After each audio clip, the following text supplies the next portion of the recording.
Here's the story of a bunch of podcasts who were bringing Cubby content to the world. All of them did their own show. Unconnected, obsessive baseball nerds. It's the story of a bunch of Cubs fans who are consolidating all their shows. They're uniting, doing it together, so we all can grow. Cup of Cubby Blues combining with Sunranto, Baseball Rabbit Hole and Cubs PS Plus. With Cubs Pod and breaks behind the ivy, they're all teaming up to be the Bleacher Bunch, the Bleacher Bunch. We love the Cubs, that's the way we became the Bleacher Bunch.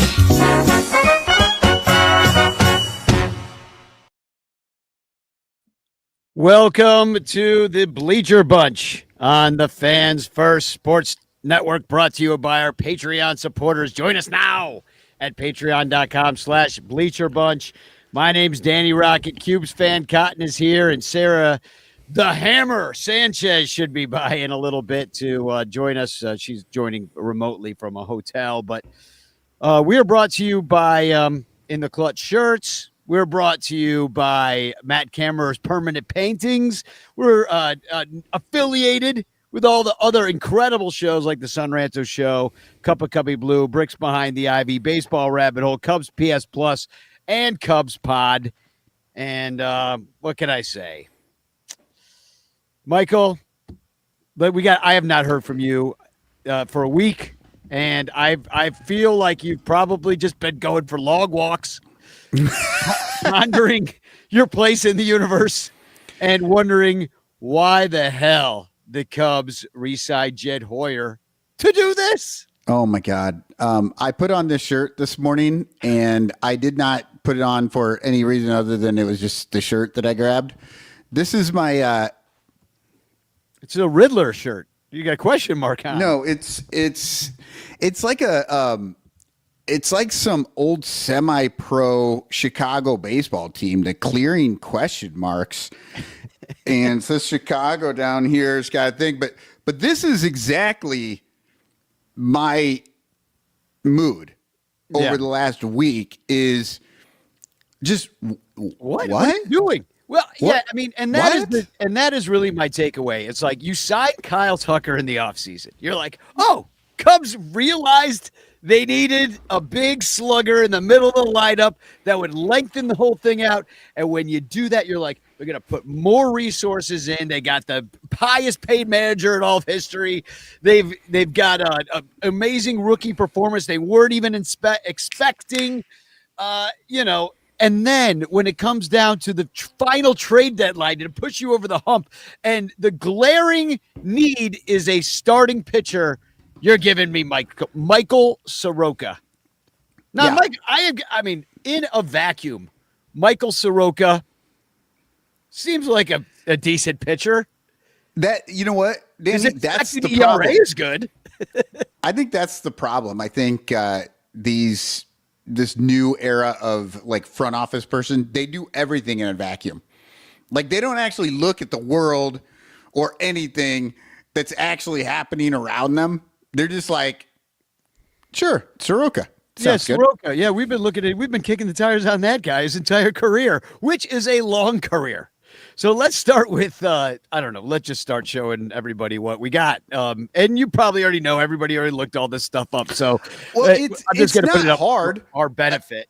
There's so few. The biggest thing here is I think this is very needed, Danny, because nobody knows who these guys are. Well, I've heard of Michael Soroka before, but did you know his name used to be Mike and he changed it to Michael? And unfortunately, Mike Waller is packing. Mike Waller is packing right now to come out here tomorrow. We're going to the game together, and then he'll be at Ranterfest on Saturday. Everybody should come to Ranterfest. Just a little side note, but he's a Mike. You're a Michael. What goes into that decision? I mean, I'm a Danny.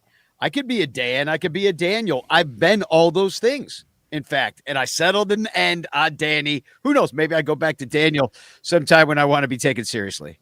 Yeah, no, I was. I grew up as a little kid. I was Michael, and then around my teenage years, I became Mike.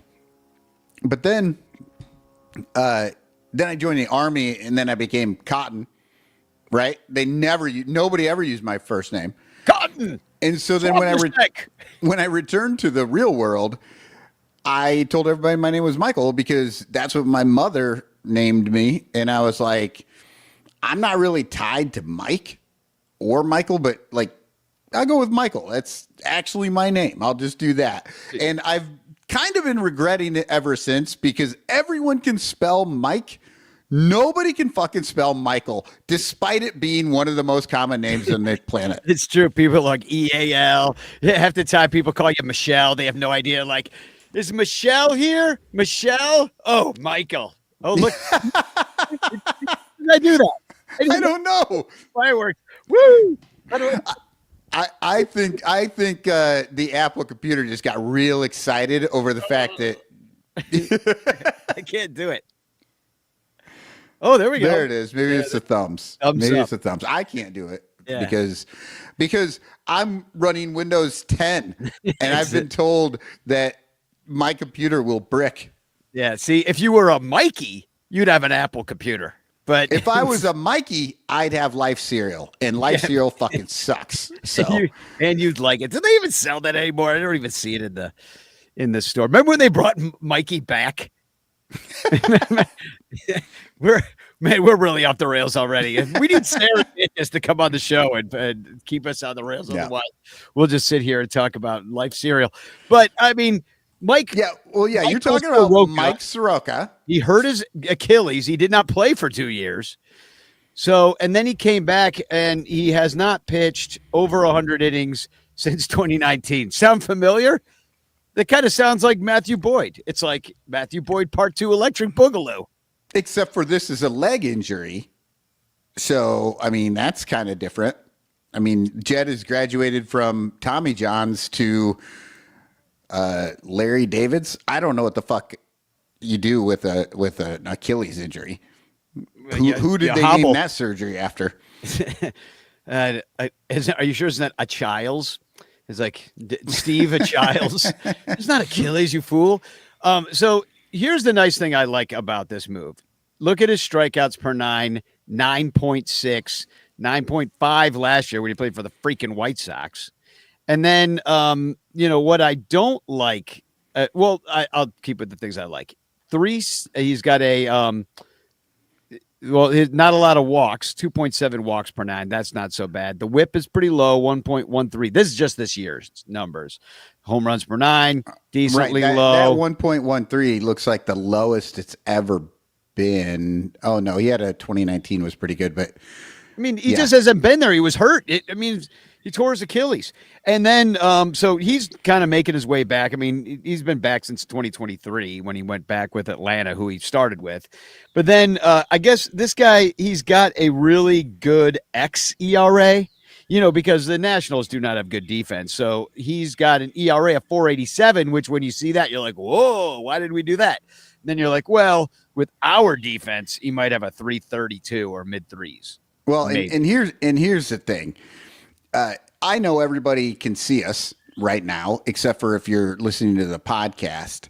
But or you're blind. But nobody can see us because Danny's put up this graphic that is covering my face. And when you said xERA, my eyes rolled so hard I almost fell out of my chair.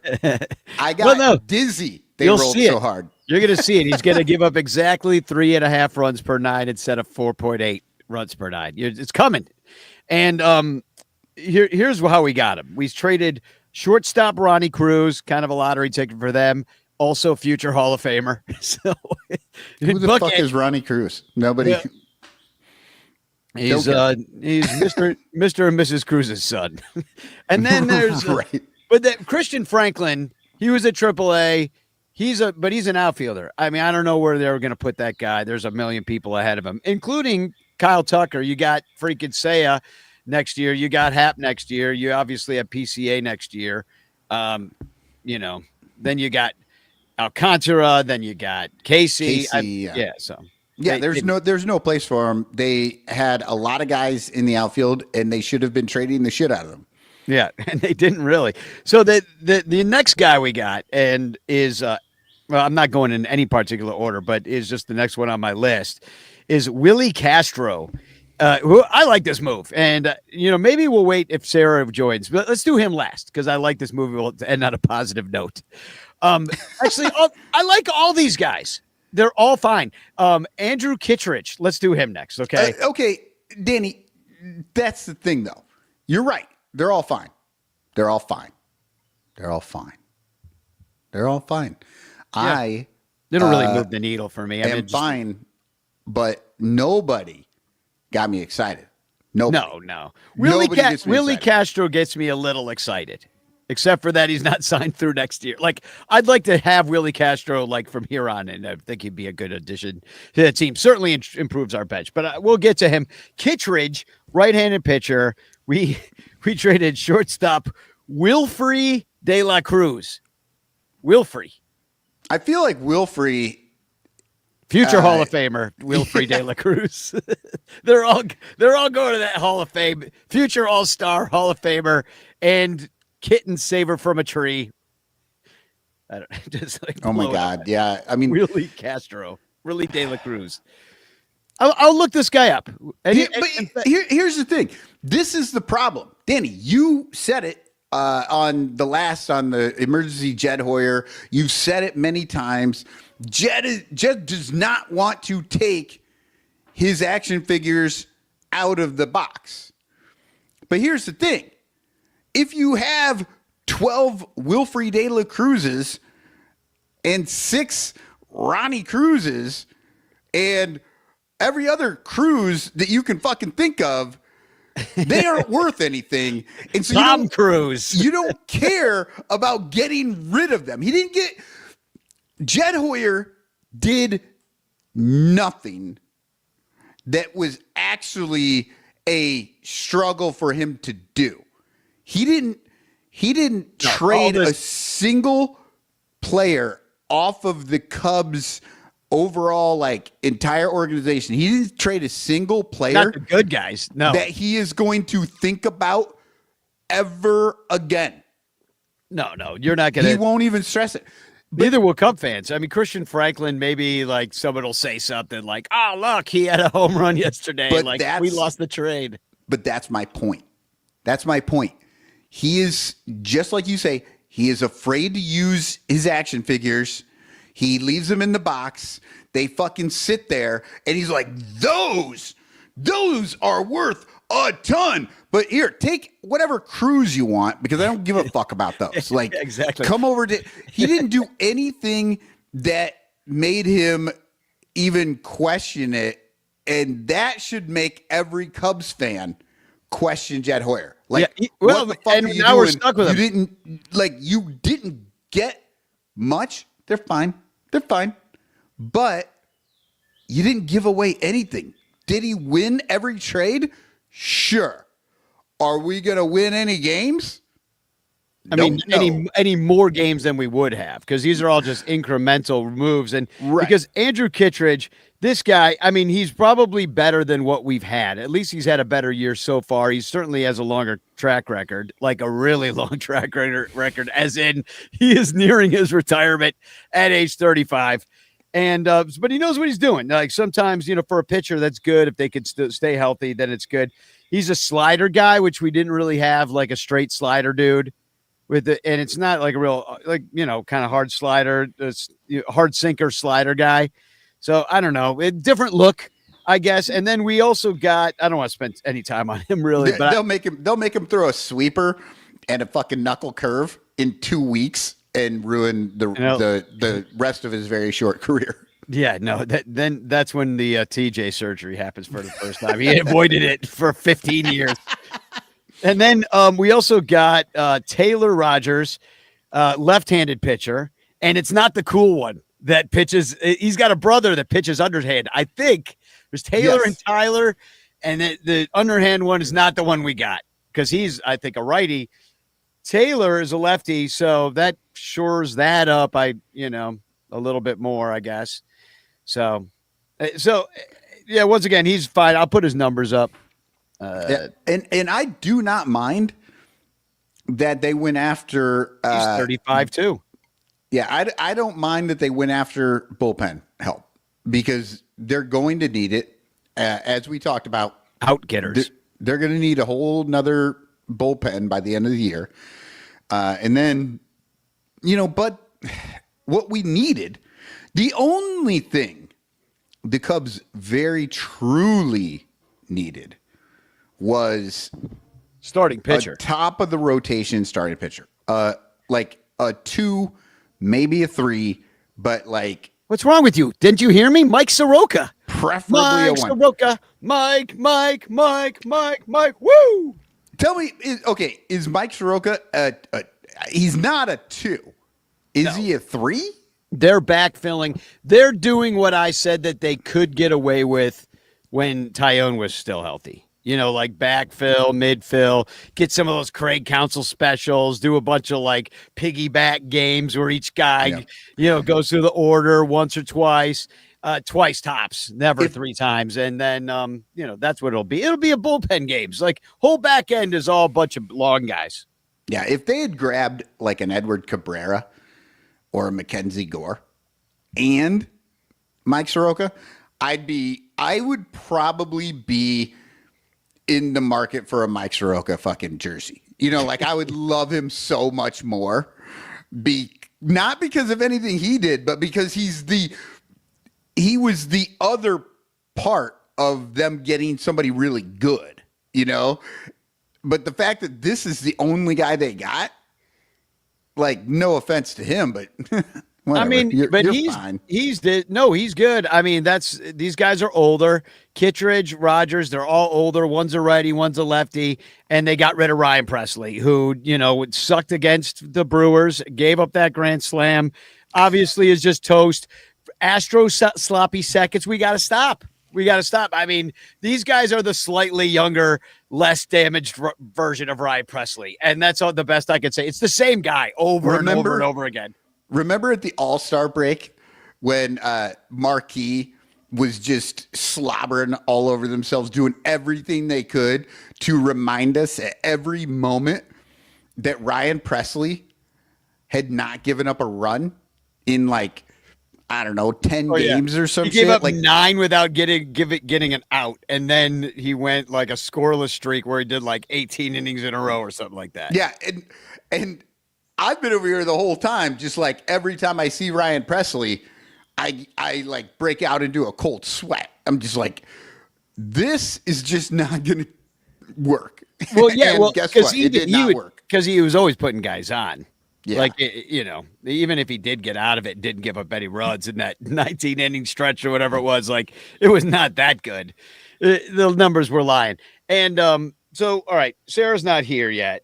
She might be having trouble joining, so. Yeah, okay, well, then. Well, we gave up Ivan Brettauer, and he was like a big, hulking. The only reason I remember him is because he is the one that is the cousin of a friend that I went to high school with. Okay. So that's the only reason I remembered him. And then I think he took it at bat at spring training, and I was like, oh, your cousin was up there. And he didn't do anything. He's a big guy, and he's a home run hitter. I don't know if he was any good, but it was a high-round pick. They've got him listed as 6'6", 250 pounds. Yeah, he's a big freaking guy. Yeah, and now he's a future Hall of Famer for, I guess, the Pittsburgh Pirates, which, Taylor Rogers, here's the thing about this guy. Like, I look him up, and there's, like, so many Rogerses, right? There's Tyler, his brother. There's Taylor Rogers. We're facing yet another Rogers, I think, tomorrow or Saturday from the Orioles. Completely different Rogers. A bunch of them. And so I'm like, wait, which Rogers did we get? And I'm looking all around. And then, to make it more confusing, I find out the Pittsburgh Pirates traded us him, yet in his picture, he's wearing a Reds hat. I can't find any evidence that he was ever on the Pirates, but for whatever reason. Because he wasn't. Photographic evidence. Right, because he wasn't. Because the Reds just traded him, and I only know that, I believe, because of Billy DeVore's podcast. I think I heard Billy say that he got traded, like, this week, last week or something, and then they just literally traded him right away. Flipped him on over, yeah. So that's wild. I mean, this is a whole lot of nothing. Now, here's the one I do like. Or Ivan. Is it Ivan or is it Ivan? I have no idea. I don't either. Do you know why I don't know? Because he has been playing in South Bend. And I don't know if you know this, but South Bend is a single A plus. Not double A, single A plus team. That means, again, who cares? Nobody fucking knew who this guy was going to be. He may never make it. Future Hall of Famer. Multiple All-Star. Gold gloves galore. This kid. One day, that's going to come back to haunt me, and somebody's going to be like, that freaking idiot on Bleacher Bunch said that Ivan Brittauer was terrible. We're going to get Palantir to go through everything you ever said. Hit you with it. To be fair, they're already doing that. Yeah, exactly. So, yeah. You know that thing when you think that after you die that you'll go to heaven and you have to watch a movie of your life or something like that real fast? You know, that concept? You know, maybe that's just all Palantir is. They're just getting that movie ready for us. You know? This is your life. It's just some elaborate This Is Your Life TV show. All right. The last guy we got is, and I like this one, Willie Castro. And this one, I mean, this is your Ben Zobrist. He's a lot younger than some of these other guys, so that's good. He plays all over the field, middle infield, all three outfield spots. He's a switch hitter. Seems to be equally good against righties and lefties, a little bit higher at batting average. I forget which one it is. And then like more power in the other one. But pretty equal. He's a solid ball player. He's got a 103 OPS plus. You know, he'll help us because our bench stinks. And this guy's way better. Little pop, 10 dongs. He had 33 stolen bases in 2023. Only 9 this year, so he can steal you a base. I mean, hit you a triple, had 5 triples last year. He's fast. Yeah, no, I'm with you. This is a dude that could just take the place of a leprechaun. Oh, yeah, but not yet. He hasn't. I don't know what they're going to do because the only move that I've seen them make is Ryan Presley. Right. So, I mean, how long do they have to do this? You know what I mean? Like, it seems like they're going to have to make room for 4 guys. Yeah. Well, he bats. He's a switch hitter, right? Yeah. And they've got him listed as second baseman and shortstop, but they think that anybody can play first base. And that seems to be the only reason that they have Justin Turner on this team is to take bats away from Michael Busch against lefties. Well, who's your backup first baseman then? It's this guy, Willie Castro. That's who he is. That's the one that's the one thing he kind of doesn't really do. How could he not do it? He's a fucking shortstop. Well, I'm sure he could do it, but I mean, exactly. Look, he's not playing first base. Justin Turner is not a good baseball player. It's John Birdie that's going to go. Get rid of him too. Well, they might have to because here's the other thing you're carrying right now. You're carrying Moises Ballesteros, who like he came up and had that big bases clearing double versus the Brewers, and you're like, well, if he's going to do that, then you can't send him down. Guy's a freaking pure hitter. Reached out and freaking smacked that right in the gap. Well, you know what you're going to have to do, Danny? And this is going to sound like heresy to some of them Cubs fans out there.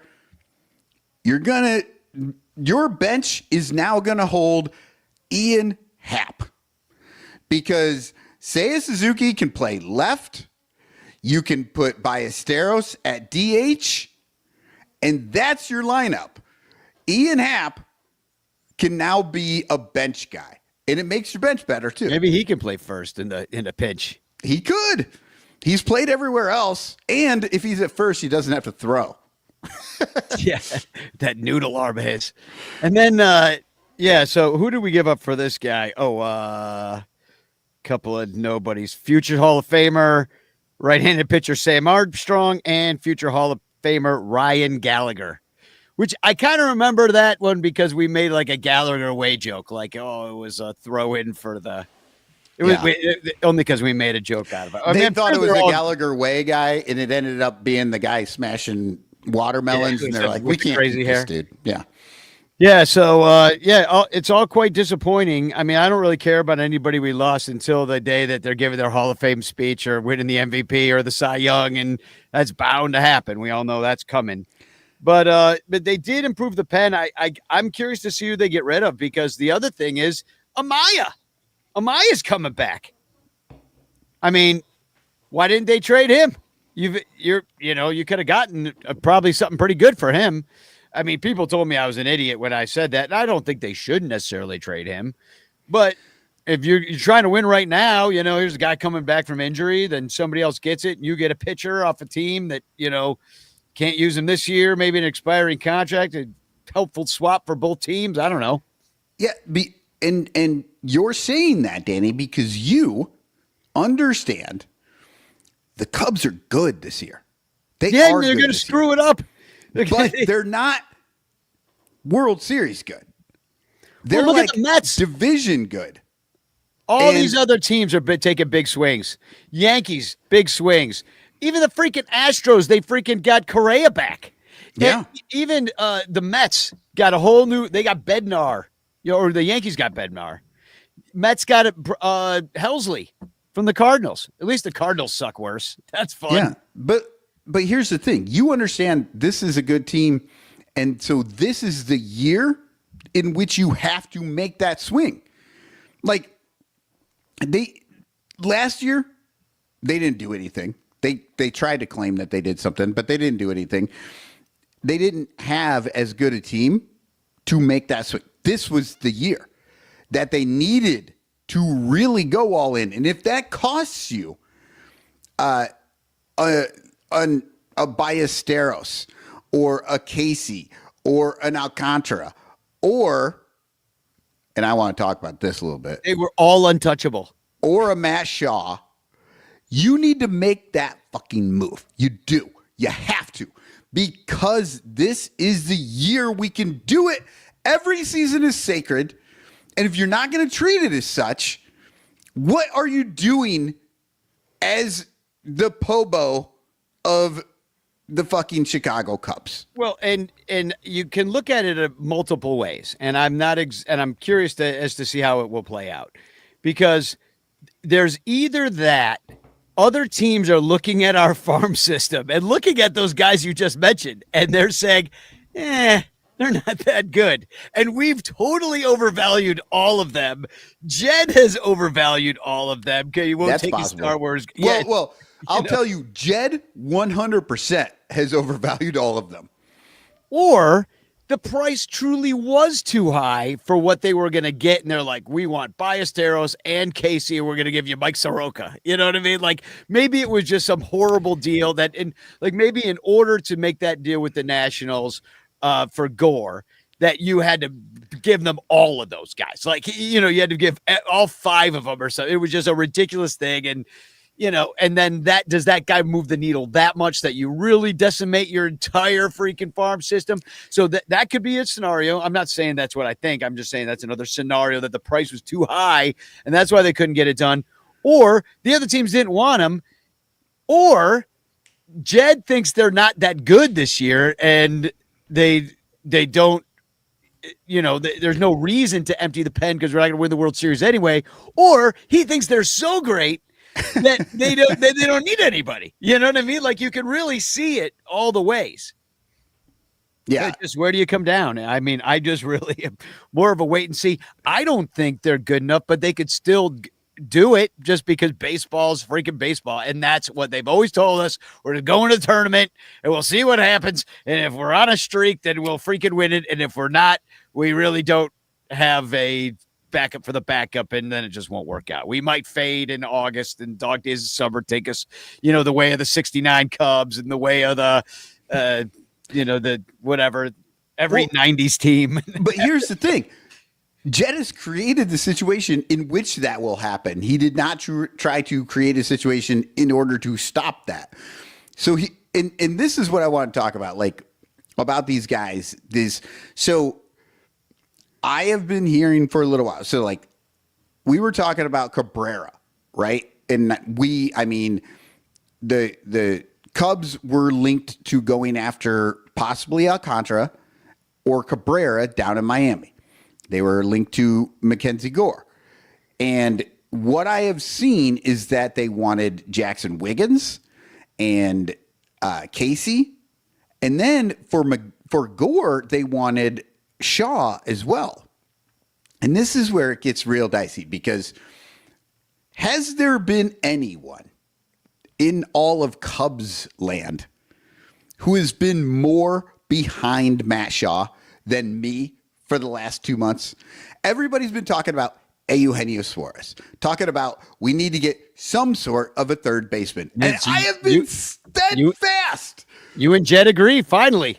I have been steadfast. Matt Shaw he's good enough to be your third baseman into the future. He's great at third base. You do not replace Matt Shaw at third base with a different third baseman. There's no reason for it. Every time Birdie went out there, it was dog shit. And then Brujan, it was even worse. Like it totally looked different. Like the step down was just extreme.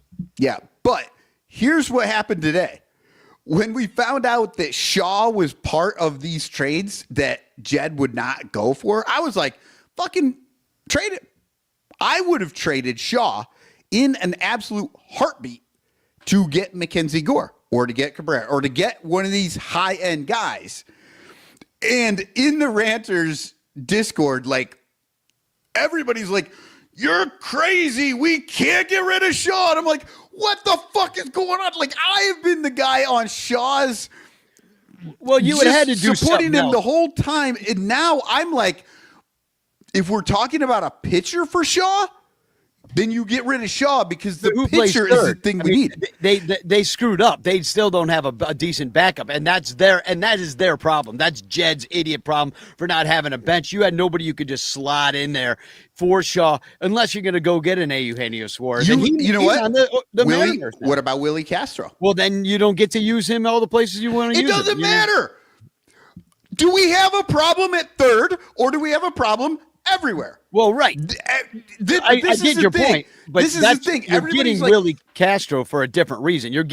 That's why you got Willie. You didn't get him to play third base. And you're getting Mackenzie Gore for a different fucking reason. And you know what you cannot replace?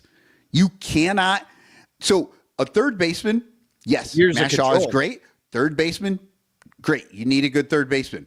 But if your choice is a top of the rotation type guy pitching versus a third baseman, you grab that pitcher and you go, because this is the year you can. And then if you get a Willie Castro, you can put him over there. He plays shortstop. He can play third. Maybe you put fucking Dansby Swanson over there. He can play third. I don't give a fuck. No, you wouldn't do I that. really don't.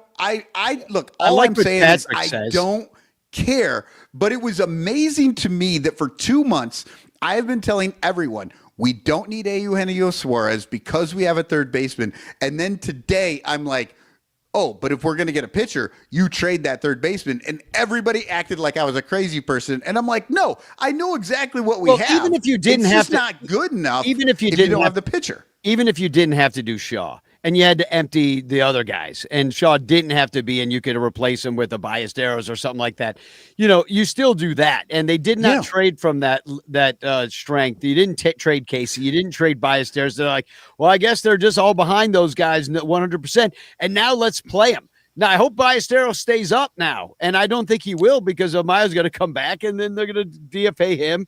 Or not DFA, but put him back in Iowa, and they'll DFA Reese McGuire or something like that to get rid of him. They're going to DFA Reese McGuire, but there's no place. Minors if they can. There is no place for Ballesteros on this team unless you put Hap on the bench. Yeah, you're right. Because the DH is Seiya Suzuki. So where are you going to put Ballesteros? Unless you want him to catch, but it feels like they don't like him as a catcher. Yeah. And if you bring up Amaya and you have Amaya and Kelly, you're not going to put Ballesteros catching. So he's got to be the DH, but that's Seiya's job unless you put Seiya in left and then Hap's on the bench. And oh my God, what are we going to do if our bench player has a no trade clause? Well, and he makes $19 million. It improves our bench. It absolutely does. It's the smart move. Yeah, they're not going to do it. They don't want to do it. Yeah, there goes his gold glove.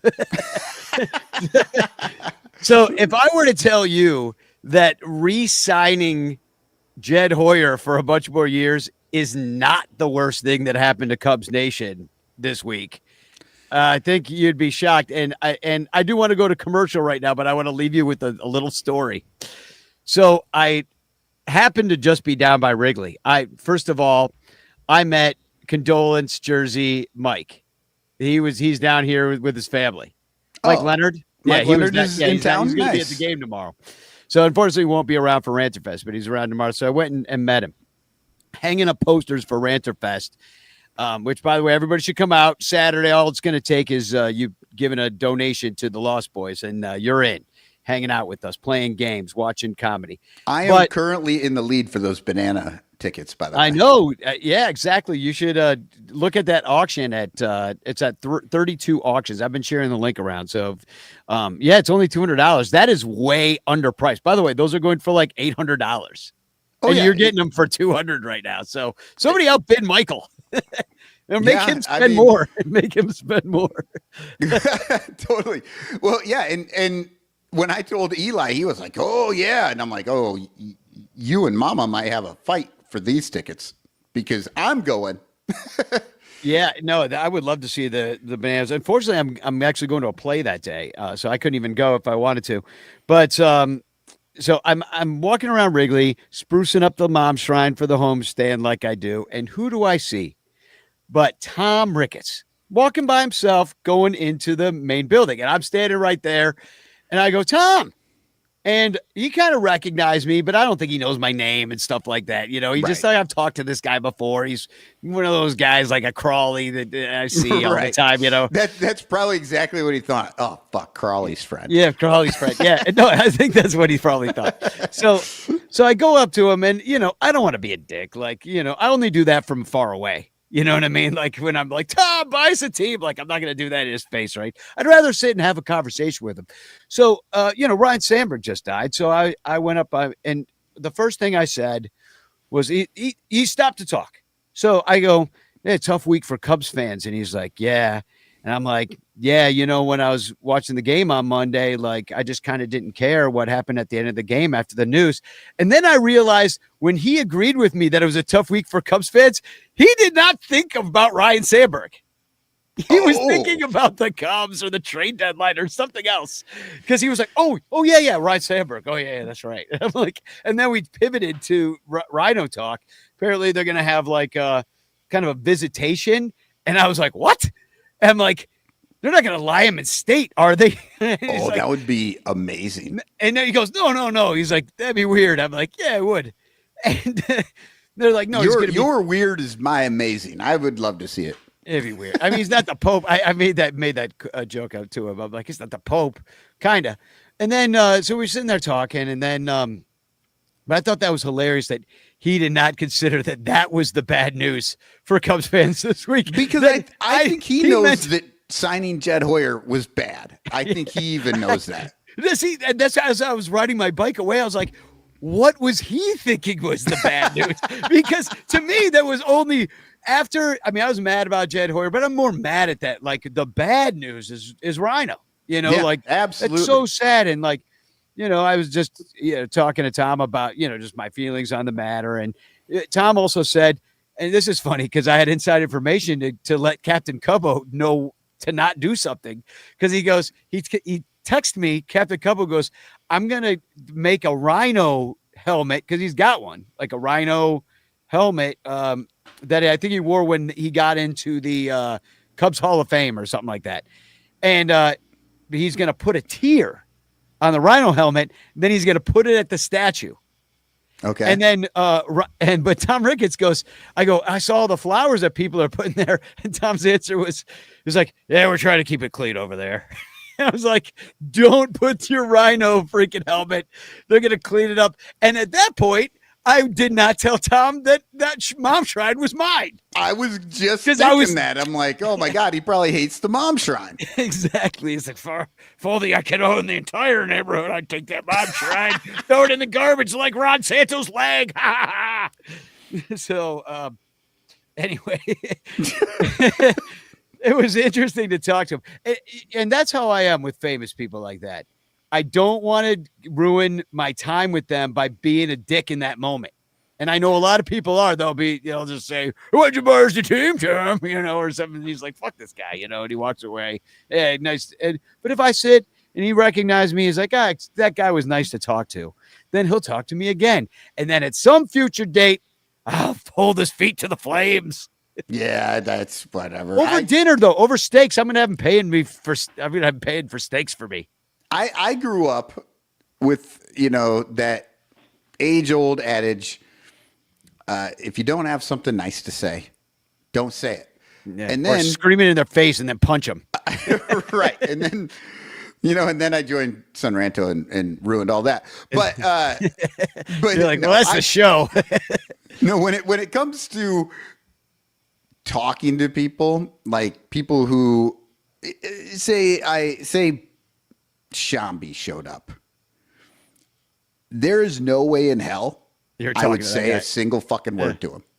If he came up and somebody like introduced me, I'd be like, okay, yeah, hi. If you ever see Shambi, I just want you to go up to him and just in passing, like don't stop and talk, just in passing goes, nice shoes. That's all I want you to say, and see what he does and see if he freaking pops one. No, he'd probably fucking talk to me.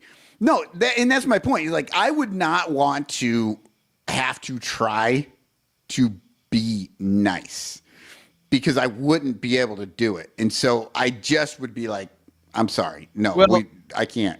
I can't be around you. Do you know what would be nice? If everybody subscribed to our Patreon at patreon.com/Bleacher Bunch and bought some Ranter Fest shirts at In the Clutch shirts.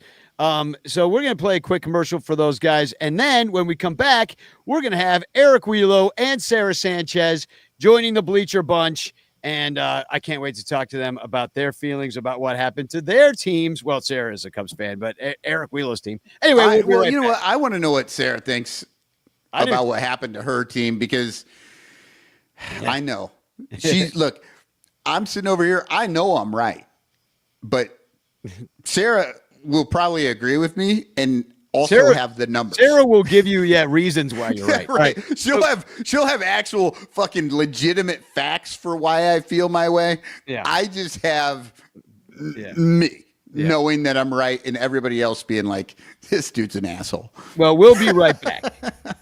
The Bleacher Bunch brings you great shows like Son Ranto, Cubs PS Plus, Bricks Behind the Ivy, Cuppa Cubby Blue, and Baseball Rabbit Hole.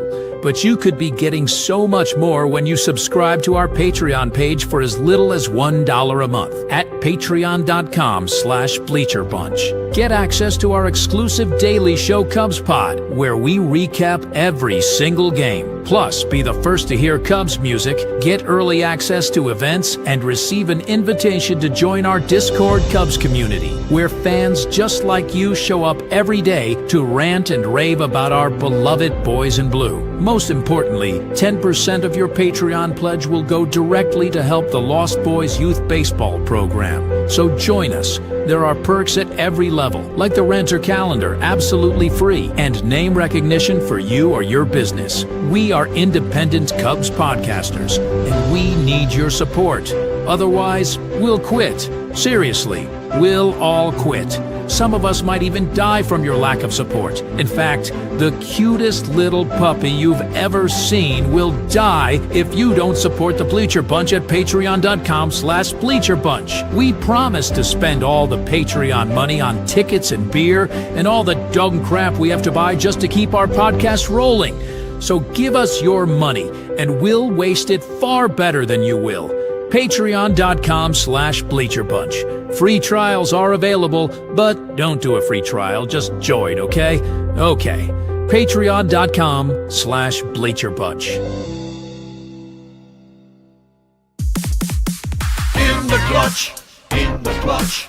Buy t-shirts from In the Clutch. Take it from the Bleacher Bunch. You'll love the shirts from In the Clutch. In the Clutch shirts are comfortable, stylish, and guaranteed to get you laid. Plus, they're proud sponsors of the Bleacher Bunch. Use promo code Bleacher Bunch for 10% off your purchase. Nice to feel and soft to touch. That's why you will get laid so much. Wearing a shirt from In the Clutch. And you can thank the Bleacher Bunch. In the clutch. Buy t-shirts from In the Clutch. Remember the code Bleacher Bunch. Save 10% at In the Clutch. In the Clutch. In the Clutch shirts actually not really guaranteed to get you laid. Welcome back to the Bleacher Bunch, and welcome to the show again, Sarah Sanchez, joining us live from a fancy hotel room. Look how fancy that place is. So I am at the Westin in Austin. I have no idea if the Wi-Fi here is any good. So if I freeze or something, I apologize in advance. There is apparently the 20th floor is a rooftop bar. So as soon as I'm done ranting with y'all, I'm going to the rooftop bar. Oh, nice. Oh, absolutely. Well, we won't hold you too long. I'm sure that we don't have much to say about Jed Hoyer and his amazing trades that he made. And also joining us, I just actually was hanging out with Eric up in Milwaukee. It's Eric Wheelo, Brewers enthusiast and stand-up comedian and hilarious friend.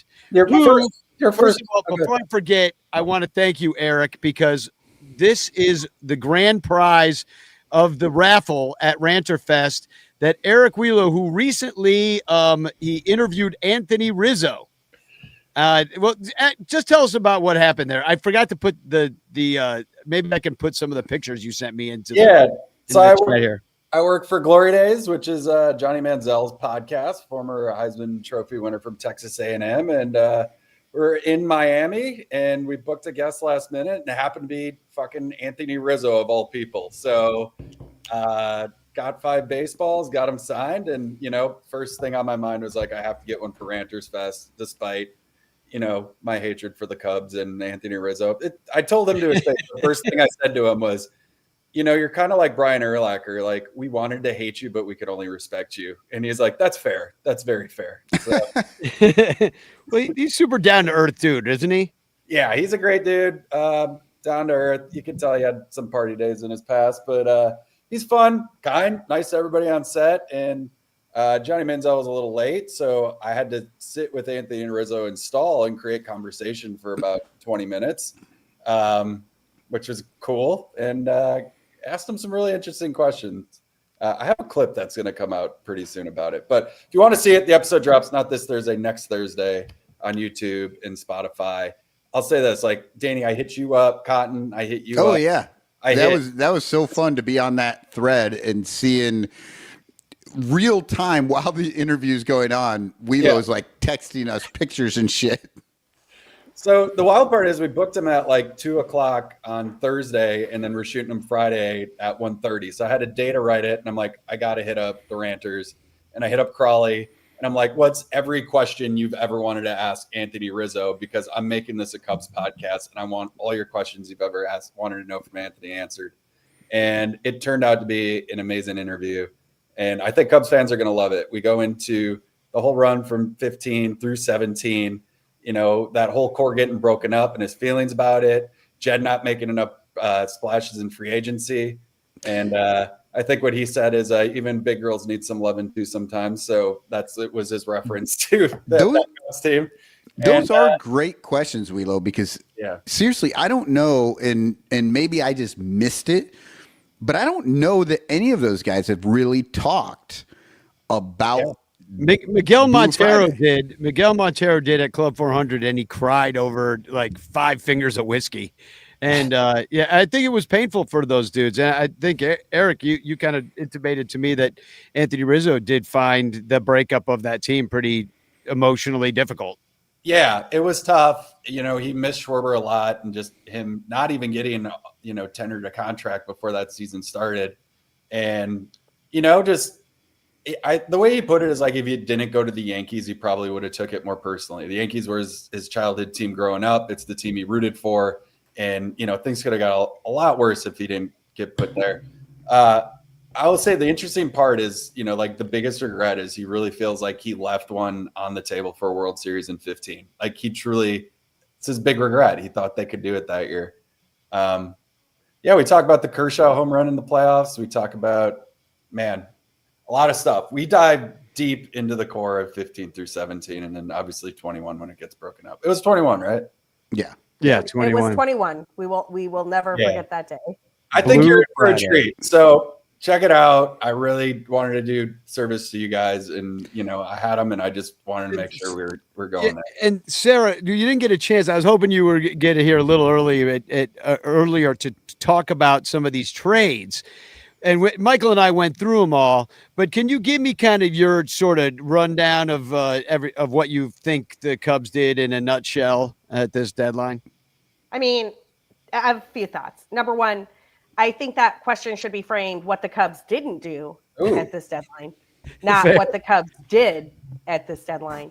But actually, we're at the point in Jed Hoyer's regime where we should just expect him to not do things. And I have three observations that I think are kind of on point. One of them relates to the Brewers. So I'll start with that one because I think that Wheelo will appreciate it. And I want your thoughts. What is this division?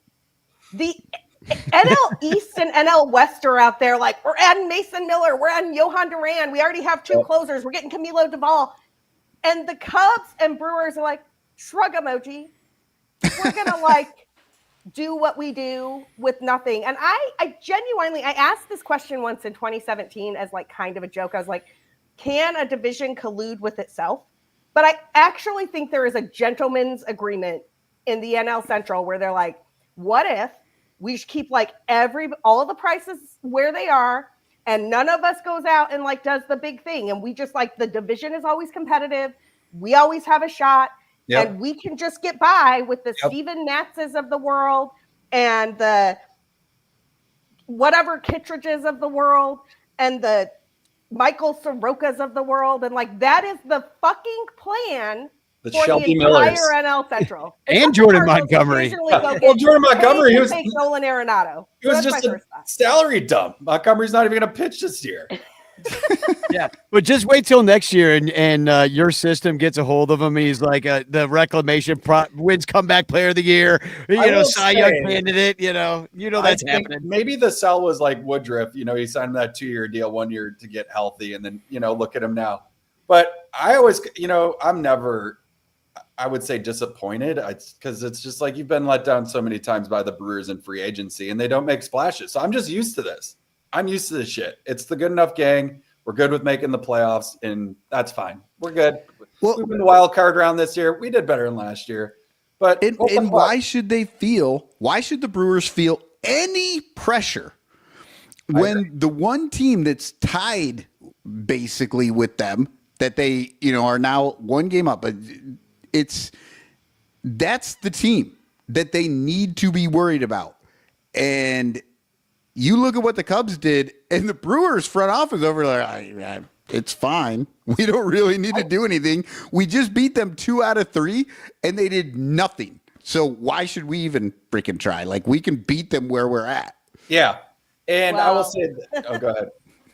Sorry, I'm having a little bit of a Wi-Fi back and forth here, so I apologize if I missed something here. I mean, it's interesting to me because I think the Cubs and Brewers are here. I think y'all have better starting pitching. I think we have a better offense, and I think that will play out however it plays out.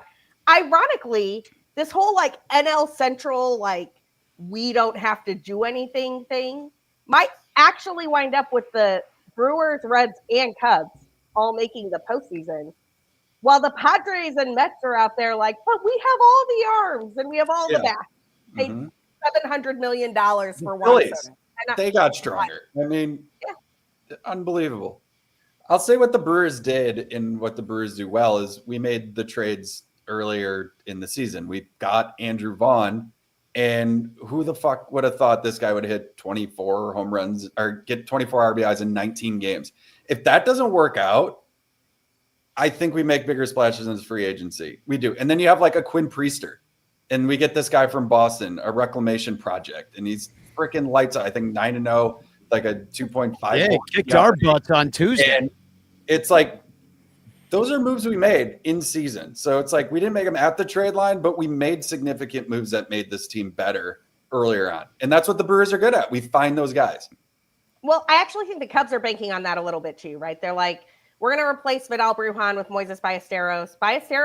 I actually believe Ballesteros could be like a Schwarberian type bat this season.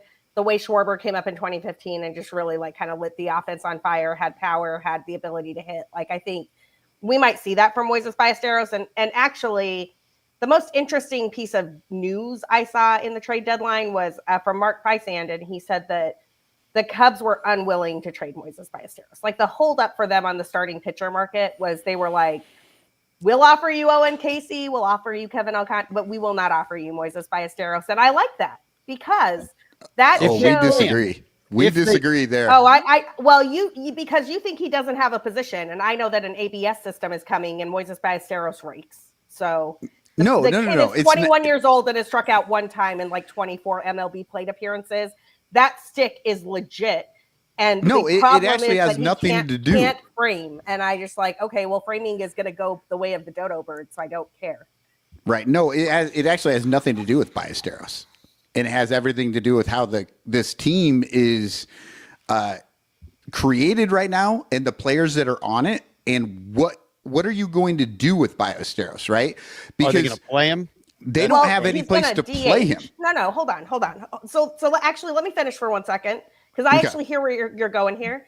But the other problem that the Cubs have right now is that literally no one gets a day off because everybody plays every day. Like Hap plays every day, Tucker plays every day, PCA plays every day, Dansby plays every day, Nico plays every day. Bush should play every day. I don't know what the fuck Justin Turner the only guy that doesn't play every day is the guy that should play every freaking day. But the problem is it is a long season and those guys will get hurt. Like we just watched Tucker have like a 2-week slump where was it Cap who was like, oh, we can't defend Kyle Tucker because he was bad for 30 games. And I'm like, you are being a ridiculous troll. And then he was awesome the next game. So it actually worked complaining about it. You also don't judge elite players on 30-day sample sizes because that's silly. 30-day sample sizes are there to decide who to put in your fantasy lineup, not to like decide who to pay eventually. Sarah, I don't know if you're aware. You judge them on every single game, every day, bat to bat. I do not. So I think that what Moises Ballesteros lets you do, he DHs 4 times a week. Seiya plays left field one day, right field one day, gives Hap a day off, gives Tucker a day off. Willie Castro comes in and plays like, you know what I mean? Like you move the pieces around so that everybody plays 4 games a week instead of playing 6 games a week. And then you're healthier in October. That is what Council did with the Brewers. That is what Madden did with the Cubs in 2016. I mean, people forget this, but like Wilson Contreras, the magic of Wilson Contreras in 2016 was that he came up and he didn't just catch. He caught, he played left, he played right, he played first, he played third. He was a bench He was in the lineup every single day, giving guys days off. In those blowout games, Wilson could grab a glove and play an adequate third base. And so I think that's Moises Ballesteros is here to do a little bit of that. I have actually been saying that for years, Sarah. No, I'm agreeing with you real quick. Yeah. Like I've been saying that for years. They've never done it. Well, they're gonna do it now because that's why he's here, and they just refuse to trade him. I don't know. I don't know what deals were out in the offseason, but I imagine the big holdup on like a Mackenzie Gore or a Sandy Alcantara was we're not doing that deal without Moises Ballesteros. And the Cubs were like, no, we're keeping that bat. And so I do like that they believe in that bat enough to keep it in their system and they see a future for him here and they weren't willing to give him up for potentially flawed pitchers. I think that's good. The last thing I want to say, there are 3 teams in this trade deadline who I really thought relative to where they were and where they could be underwhelmed today. And they are all Cubs front office guys. It is the Chicago Cubs, run by our favorite Jed Hoyer, but it is also the Detroit Tigers, run by Scott Harris, and the Boston Red Sox, run by Craig Breslow. And like truly, I think something went wrong on the way to the trade deadline, because like I imagine that all those guys were there before because Theo was like a go guy. Theo was like, I'm going to make a big move, and he didn't care. He was like, yes, let's do it. And he needed a lot of cautious guys around him. But somehow the Cubs, Tigers, and Red Sox have all now employed those guys, and they just all have caution around them. They're like, nope, can't do anything else. We're not trading him for that. And so it's like it's a bunch. There's too many voices of caution in the room, and there need to be more guys who are willing to do it. Anyway, those are my trade dedeadline takeaways. Especially because you're the Chicago goddamn Cubs, and if one of your dudes doesn't work, I mean, you had over $30 million to spend and still stay under that quote unquote tax. If you still were going to do it, you could have taken on payroll. It wouldn't have mattered. You could have sent cash away. Like you could have done all sorts of stuff, and you did, and you did like incremental things at the margins. How did you improve the bullpen? Like I asked you when we were hanging out, Danny, what's one of the biggest concerns here? And you're like, bullpen. I was like, your bullpen. You're like, what fucking bullpen? Like, well, they switched it up again. You brought up the Tigers, but at least they got Finnegan. That's an all-star arm. They got Charlie Morton to improve it. We I don't know. Soroka might be a better pitcher than Finnegan. But like Soroka is actually Soroka is going to be the hill. Like, man, when Tyone comes back, he's 4. No, he's not 4. He is like somewhere. I would rather see Colin Ray throwing meaningful innings in the postseason than Michael Soroka, and that is not because I don't. But like I saw the potential. I covered the NL East for Baseball HQ for 2 years. I watched a lot of Michael Soroka. Michael Soroka love anything as much as Jed Hoyer loves a third-hand reclamation project. I hope you all have that in your life. I mean, tore his Achilles, we talked about, missed 2 seasons, hasn't pitched. He's pitched 81 innings this year. The last time he pitched over 100, it was 174, but that was in 2019, a long time ago when he was with the Braves. And actually, was he like runner up to Rookie of the Year or something like that? That was before the first tear of his Achilles, not to mention the second tear of his Achilles. And like, we didn't give up anything for Michael Soroka. I actually think he'll be a serviceable arm for the Cubs. I think he'll probably have an ERA somewhere around like 3.8 or 4. The Cubs defense will make him better.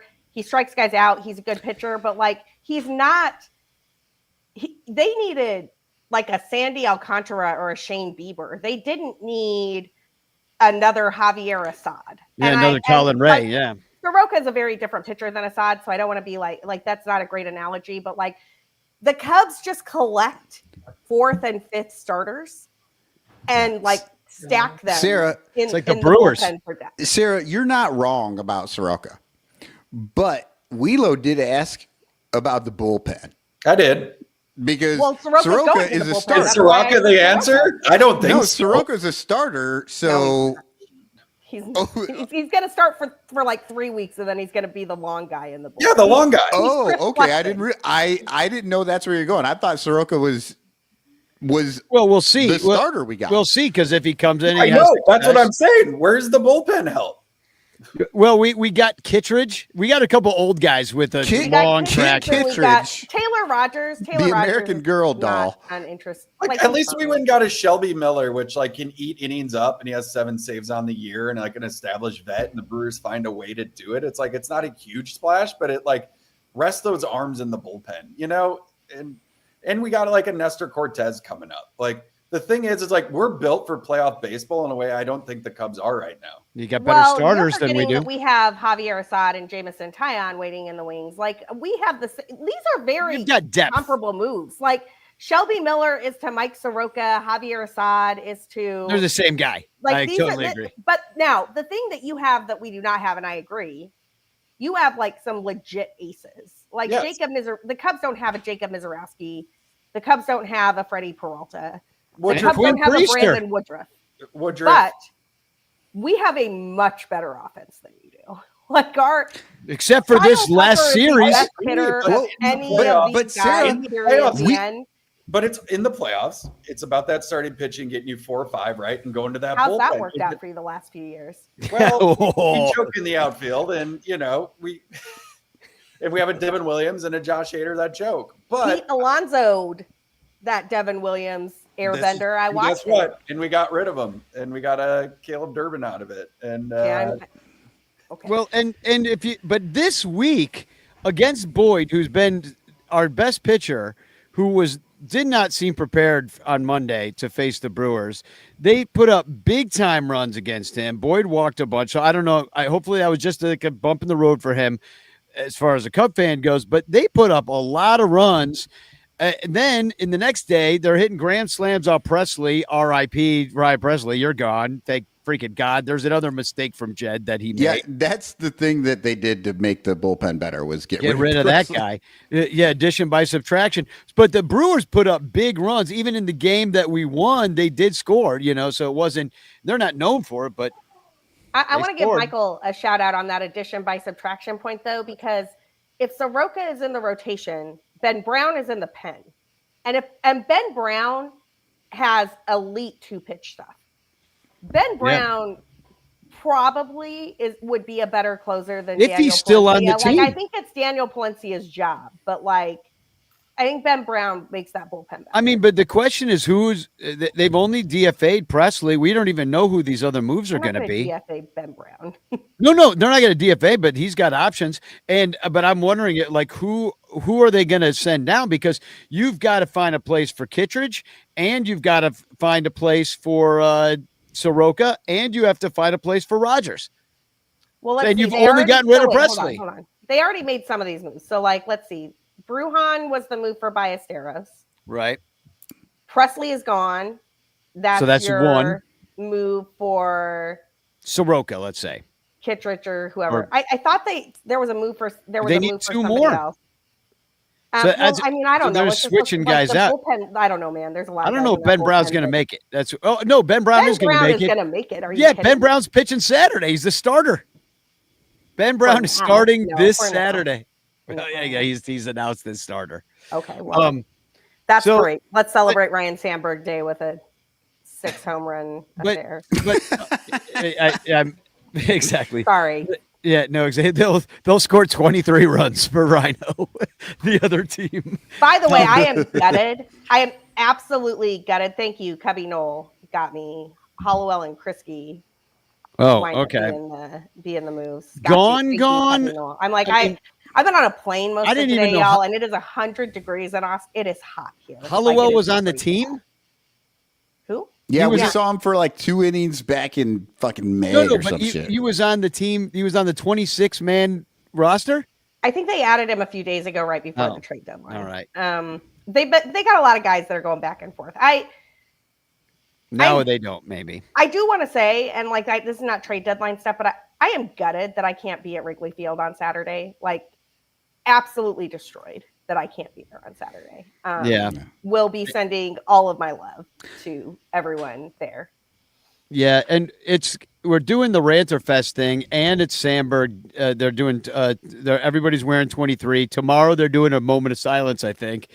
And I think they're just going to keep doing stuff. I think they're going to do some sort of ceremony later in August where Cub fans can come out and, maybe pay their respects in a way. And, it's going to be a Sandberg weekend, now the question really comes down to whose team is going to do it for their fallen hero more. Is it going to be the Cubs doing it for Rhino, or is it going to be the Brewers pulling it out for I forget his name.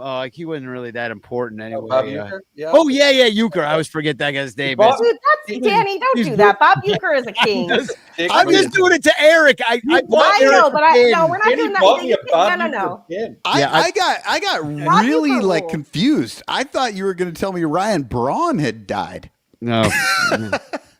That was just wow. There was accidentally fentanyl in his steroids that he injected. It's going to be a sad weekend, but it was a sad week, to be honest. The whole thing was sad. We're losing in 2 or 3 to the Brewers, getting our ass kicked, frankly. Yeah. Mizorowski, we had him against the ropes in that first game, scored those 3 weird runs. We had 40 pitches first inning. And then he struck out 7 or something like that. Yeah, he took down, I think it was the next 11 batters, and 7 of them were strikeouts. And I say, like, what a gritty, gutty performance for a rookie. And give it up for fucking Pat Murphy for being like, no, dude, you're going to stay out there and you're going to figure this out. And like, of all his starts against the Cubs, like doing something like that, coming off like that shaky first, like that's what builds character. And that's what we do well on this team, man. Like, there's so much to be excited about. Breaking news. That's not breaking news. No. Amaya has been hurt. No, he's basically already been hurt for 60 days. That's but he was supposed to come back like next week. No, he's going to. The return date doesn't change. It's just retroactive, so that they have that opens up the roster spot when you're on. But they still got it.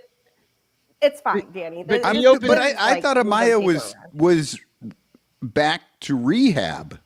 He is, and he's playing, and he's fine, and he can be. But they moved him to the 60-day to open up the roster spot for some of these moves. Right. For some of you can rehab and be on the 60-day. Oh, yeah. Okay. Yeah, sorry, well, I didn't realize. You can rehab and be on the 60-day, and you can also rehab and be on the restricted list or the like administrative leave situation when you have a suspension. It's a whole. I do wonder. A whole weird CBA. You don't need Amaya right now. You just, I mean, working back in. Better. Maybe you want to take your time. Maybe they're like, hey, Amaya, maybe you want to limp around a little bit and, make it look like your hip is still bothering you a little. And then we'll just throw you on the 60-day. We'll keep Reese McGuire and Carson Kelly and Ballesteros because you don't need Amaya. You just don't right now. You don't even have the roster spot for him. Miguel Amaya is a better catcher and a better hitter than Reese McGuire. So I think what they want to do is make sure he's healthy and then bring him back. But he's better than Reese McGuire. Like eventually Reese McGuire is going to go, and we're all just going to have to say goodbye to Reese McGuire. It'll be very sad. I love that you're gonna be hard. We're all going to have to say goodbye. Nobody's going to say goodbye. We're going to be like, oh, he's gone? Oh, all right. Oh, when did that happen? Last week. Oh, but yeah, I mean, it was a rough week. I mean, it was a hard week for Cubs fans. I mean, you have the first thing that happened was Jed got re-signed, which made some people happy, but did not make anybody on. Oh my God! For Eric Wheeler. Look, we're on a podcast of Cubs fans, and Wheeler, the Cardinals fans in my mentions who were like W. I'm like, shut the fuck up. Yeah. I was so jacked when I saw that. I was like, of course. He is so fucking bad. And then he proved it by like 4 days after he gets this extension. He does this fucking flop, this fucking face plant of a trade deadline 4 days after he gets. Emily looked at me today after the trade line, and she's like, they couldn't have just waited till after the trade deadline to extend him. And I'm Ricketts like, they could have fucking waited to never to extend him because, Sarah, you and I have been on the same page. The worst thing that could happen is that the Cubs would be fucking good this year and they will re-sign Jed fucking Hoyer because next year we're going to lose players next year. He's not going to replace them. And we're going to be fucking mediocre. I swear to God. I'm sorry, Cotton. Next year is going to be a retool, not a rebuild. Not a rebuild. It's a retool. We just have to move some guys around and it'll be fine. They're going to try to convince you that they can replace Kyle Tucker with Owen Casey or Alcantara or whatever is going on down in Iowa. And it's not going to be true.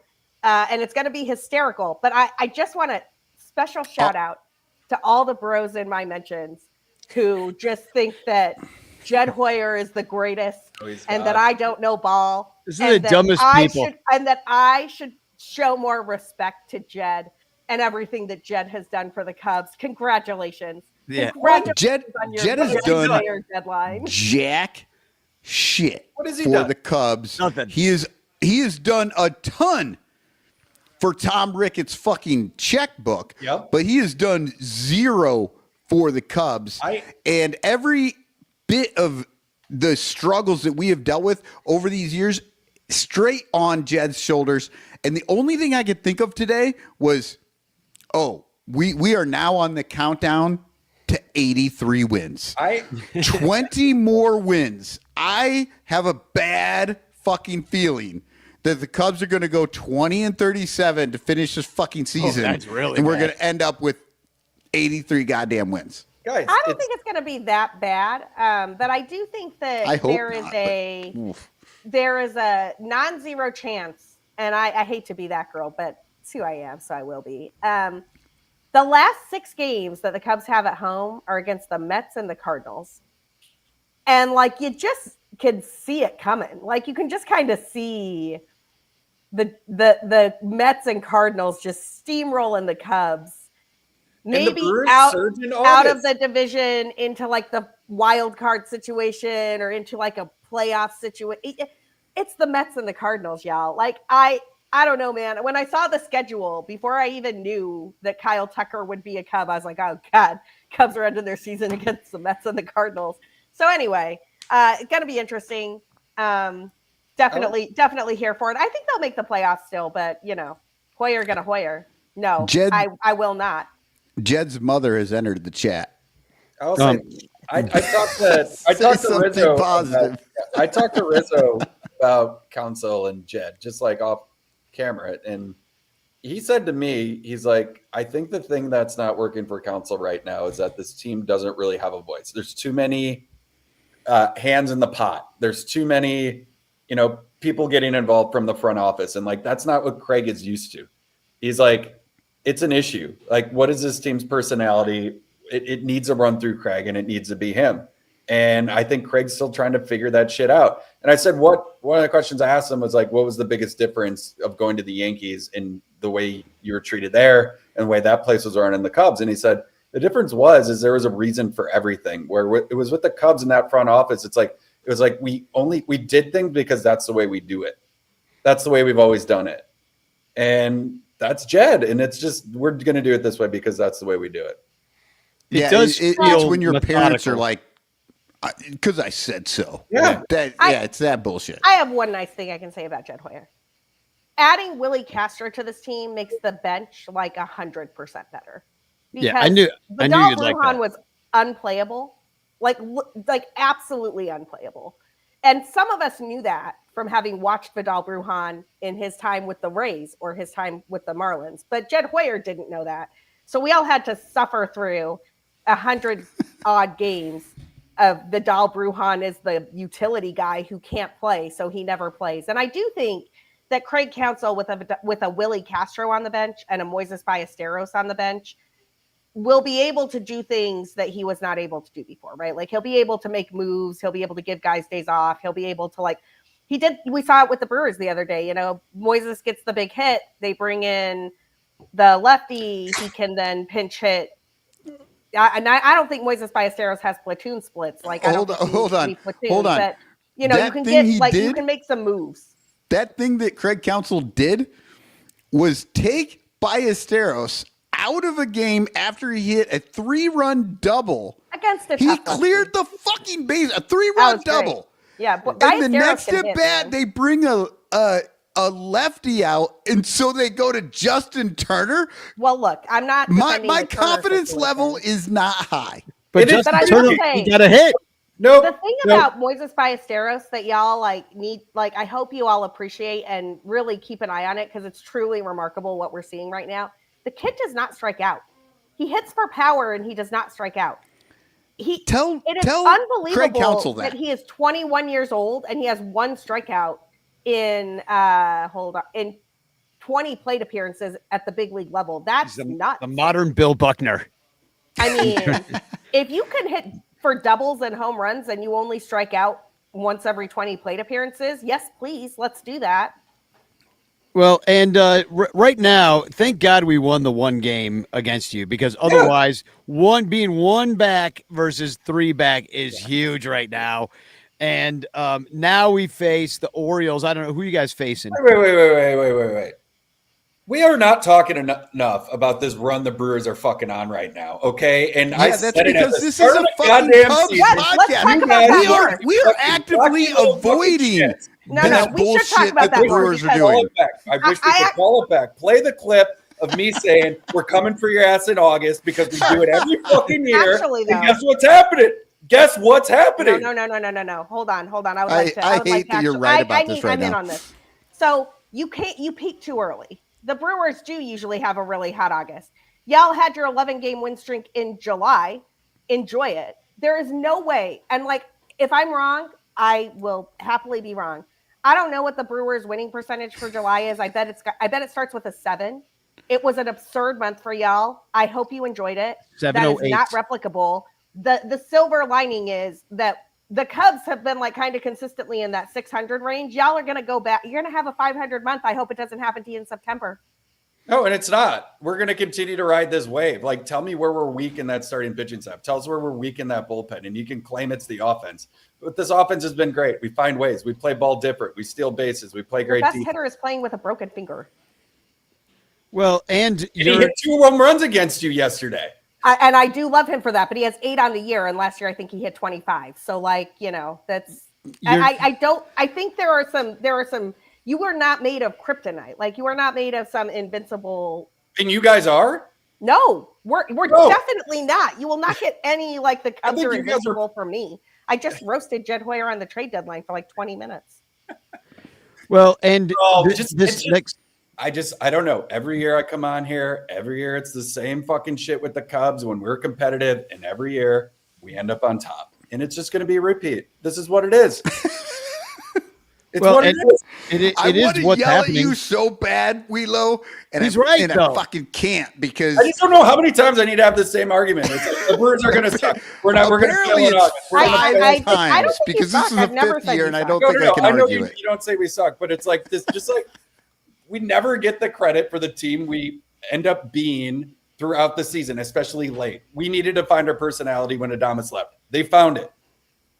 Okay, I don't think the reason that you were like, and for the record, like pretty good records, like 593 in April, 536 in May. I don't think the reason that you weren't at a 600 winning percentage prior to that was because of Willie Adames. I think it was. I will say that some of your pitching wasn't there. Mizorowski and Woodruff weren't in the rotation yet. Neither was Quinn Priester. But like y'all went 17-7 in July, and I will concede that if you have a 708 win percentage for the rest of the season, yeah, you're going to run away with the division. Nobody else will come close. It will be the best record in baseball. But I just don't think anybody is going to have a 700. I don't either, but I don't think you guys. I think you're giving your guys' team too much credit. I really do. I'm definitely not. I give the Cubs 0 credit. I hope Jed Hoyer falls on his face after he was extended. That would be very funny. I will. I'm very. I truly. The Adames thing is. I want bad things for Jed Hoyer. With Adames leaving, there was 3 team-only meetings in that clubhouse addressing like, guys, we need to figure out who the fuck we are. It was a big deal. Losing him and that chemistry in that locker room and who was going to be that voice and who was going to be the leader. They had to figure it out. And we weren't figuring it out earlier in the year. It was an issue and they addressed it. So I'm not going to undersell on like how big of a loss that was for the Brewers. And we're having fun again. Like Quinn Priester goes in that clubhouse and he's like, it's intoxicating, like coming into this team and feeling that. Like there's energy on this team. There is a vibe. And I know you guys feel it when your team's hot and you've been there. You've been there in 15, 16, 17. We haven't been hot. We were there in April and May and June. Well, yeah, and what happened? We were never hot like the July, Brewers man. But hot. that's because the baseball season is long. That is my point. Yeah. You're like acting like your peak is just going to persist for the next 4 months. And if it does, well, I'm not saying that. But if you want to go 17-7 on the rest of the season, you will win the World Series. But I don't think that's going to happen. We're winning this division, and good luck. Good luck. It's going to happen. We may tie on the last day, and we don't play each other after those 5 games at Wrigley in just a couple of weeks. And those are like some of the biggest games that we'll have at Wrigley all year. Like your threat to us is like, holy shit, Tyone's coming back. Whoa, fuck. Look out. This is gonna be the season that the Cubs and Brewers tie at 83 wins and the fucking and what Reds happened win last the time? division. And what fucking happened last time in 163? No, 83. That's what I was saying. Yeah. I was saying Cubs, Brewers, 83 wins, tied for second behind the Reds, who win 85 and well, we are cruise into the playoffs. Well, we are 6 minutes from the hour and a half point of this podcast. We got to wrap this. We do got to wrap it up. But I do want to mention that the Orioles are coming to town, and then you guys got the Nationals. So it's kind of easy for both of us this weekend. We should, both of our teams should probably sweep these teams. The Orioles are absolutely decimated. They traded us, Andrew Kittredge, but they got rid of Cedric Mullins, Ryan O'Hearn, Roman Laureano, Charlie Morton, Sir Anthony Dominguez, and Andrew Kittredge to us. So it's basically like, I don't even know who they're bringing up for their AAA Orioles are going to be there. And, and you guys are playing DC, who also traded us guys, including, Finnegan.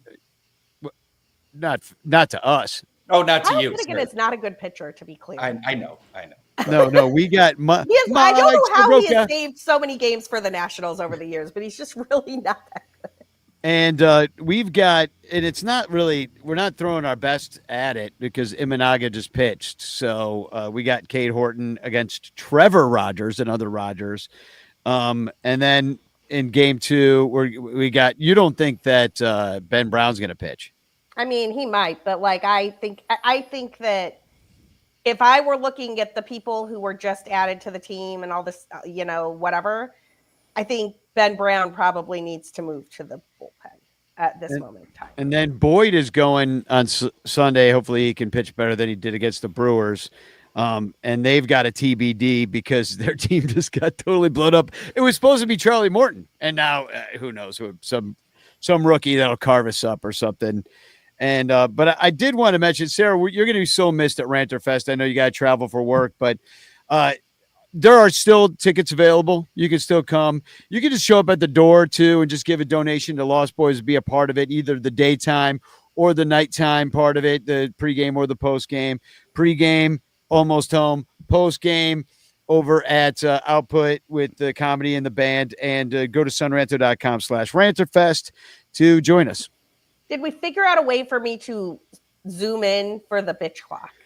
Possibly. The problem about Almost Home is we can't get on their Wi-Fi because they use it for all their transactions and stuff. So I asked them, and they're like, "We'd prefer that you don't live stream on our Wi-Fi." I was like, "Okay, all right," but I did ask. Okay, but like I just feel like I am still a champion. We'll rename it the Sarah Sanchez honorary bitch clock. It was Bill Sugar, so he'll have to give it up for the night. Just for this one, I'll be back next year. Eric, of the year, Bill Sugas. Eric, I got to thank you again for this Anthony Rizzo ball because this is a really great prize. I think it'll inspire some people to buy some raffle tickets at the event and try to win this. Like, I think I might even put raffle tickets in, try to win this. I'd love to give this to my nephew if I do win. Anyhow, we didn't say before, but hashtag chance in the chat. And we will give away a Frank Chance postcard sent to you by me with a message of love and doom. So get it out there right now. This is your last chance to get the chance. Does anybody have any final parting shots for your team and our rivalries, our prospective rivalries? I just want to say that this has been a really tough week because Ryan Sandberg died. And every time I went on social media because I wanted to find out about Cubs trades, I saw nothing but Ryan Sandberg sad posts. And Ryan, you ruined my week, man. Yeah. I just want to know what the fuck's going on in the future. You died, and all I see is this horrible stuff. I couldn't get away from it. I mean, seriously. Rhino, always on time until you died right at the fucking trade deadline. Please, next time, do it off season. I'd appreciate that. Thank you. Next time you die in another life after you come back as a butterfly.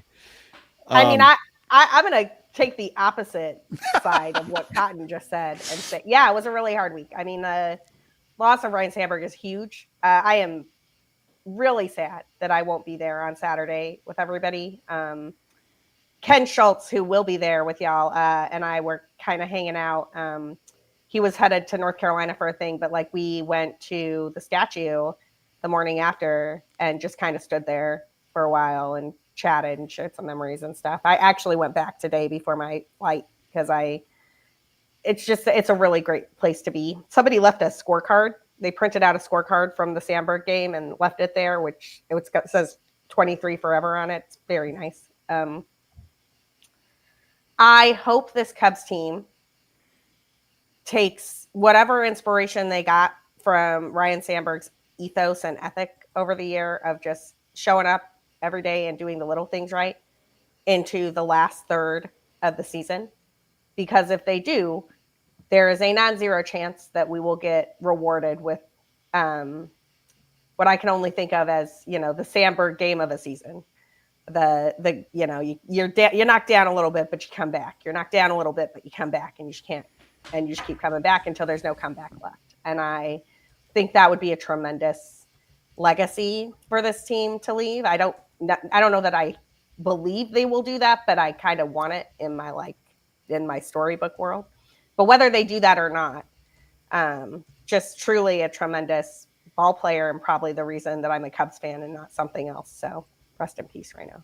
I mean, Ernie Banks died right before the Cubs won 2016. So just saying, a little extra motivation, but they got the euchre magic. So we'll see who can pull out with the spirits from beyond. Well, and neither one of them ever won, right? Like euchre and Rhino, neither one won when they were playing.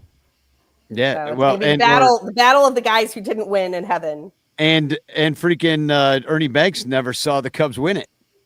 Yeah, he did.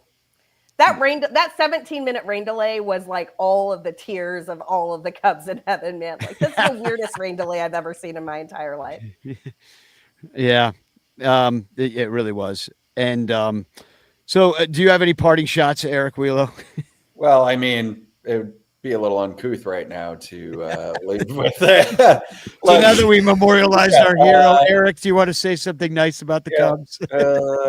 I will say no team is winning this year, losing to, just pillars of our franchises and Euchre and Sandberg. And, to rally around it, it's one thing, but the loss itself, it sucks. It hurts. We wish they were here with us, seeing these teams play and being a part of this for a lot longer than they were. But, yeah, it'll be interesting. It's going to be it's a competitive Central. That is for sure. The Reds added. The Reds are going for it. They're like, Boy DeVore is pissed with what they added. They're like, keep Ryan. I was really what the fuck is that? We need back to my theory. Yeah. The NL Central is a bunch of teams that are like, shrug emoji. Yeah.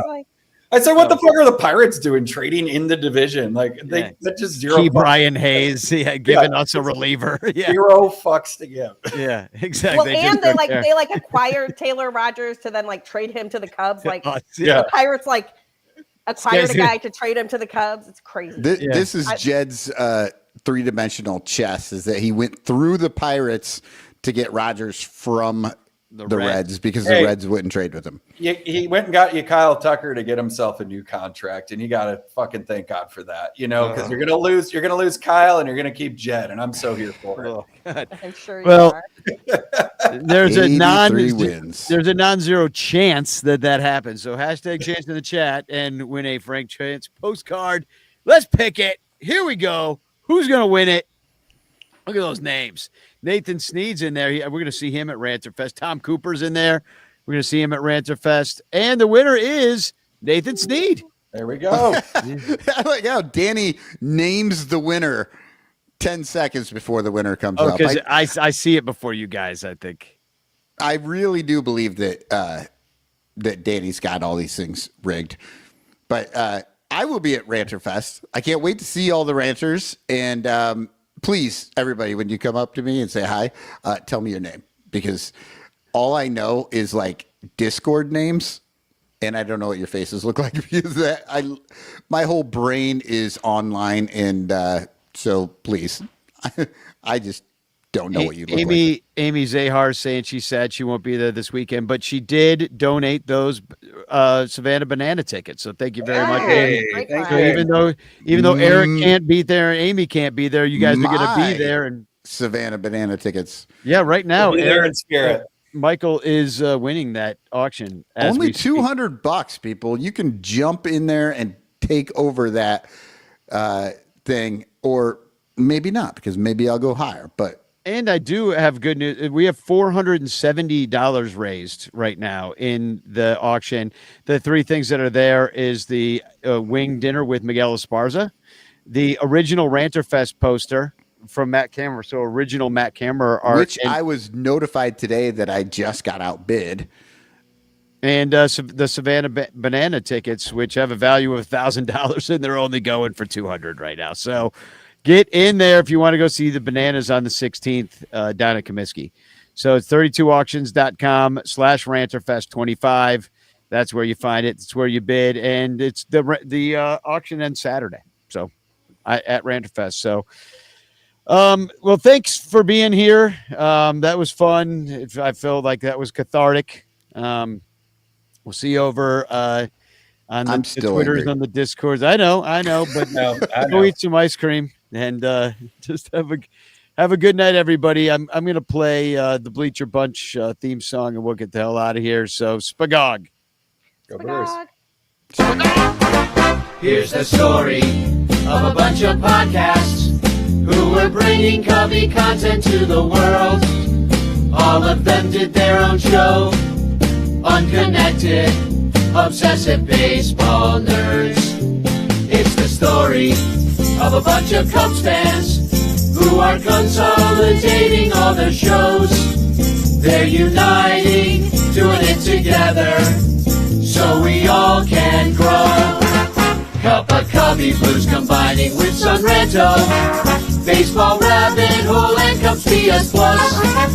With Cubs Pod and breaks behind the ivy, they're all teaming up to be the Bleacher Bunch, the Bleacher Bunch. We love the Cubs, that's the way